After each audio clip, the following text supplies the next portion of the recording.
लाडकी बहीण योजनेवरील अर्थ विभागाच्या आक्षेपावरती अजित पवार यांचं स्पष्टीकरण। त्या बातम्या निराधार।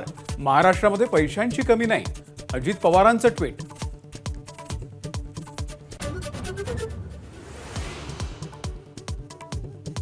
लाडक्या बहीणच्या धर्तीवरती आता लाडकी सून योजना आणा। सहकार मंत्री दिलीप वळसे पाटील यांच्या पत्नी किरण यांचा सरकारला सल्ला। सुनेचं दुःख कोणालाच कळत नाही अशी खंतही व्यक्त।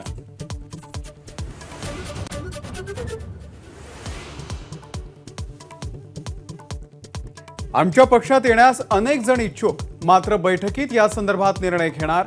शरद पवार यांचं मोठं वक्तव्य। लाडकी बहीण योजनेवरूनही पवारांचा निशाणा।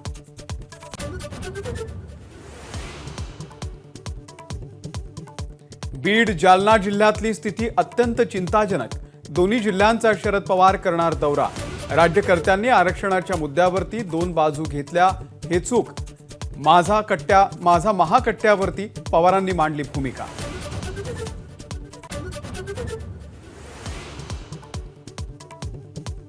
मनोज जरांगे आणि ओबीसी नेत्यांना एकत्र बोलवा। शरद पवार यांचा राज्य सरकारला सल्ला। आरक्षणावरून निर्माण झालेली परिस्थिती सर्वांनी मिळून दूर करावी, अशी ही अपेक्षा व्यक्त।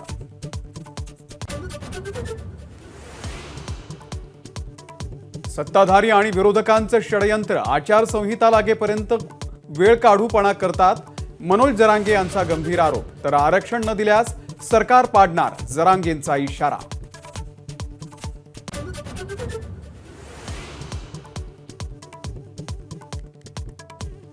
माध्यमांचे कॅमेरे बघून काँग्रेसचे देगलूरचे आमदार जितेश अंतापूरकर यांनी काढला पळ। विधान परिषद निवडणुकीमध्ये अंतापूरकरांनी क्रॉस वोटिंग केल्याचा संशय।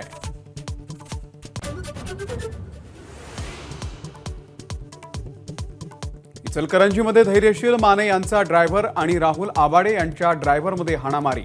हसन मुश्रीफ यांच्या समोरच एकमेकांना बेल्टनं मारहाण। पार्किंगच्या वादावरून राडा।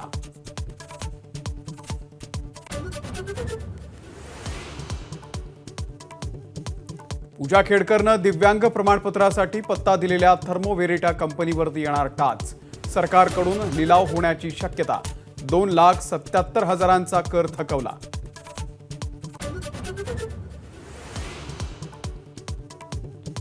उद्धव ठाकरेंचा 65वा वाढदिवस। शुभेच्छा देण्यासाठी मातोश्रीच्या बाहेर गर्दी। उद्धव ठाकरेंकडून शुभेच्छांचा स्वीकार। एबीपी माझा, उघडा डोळे बघा नीट।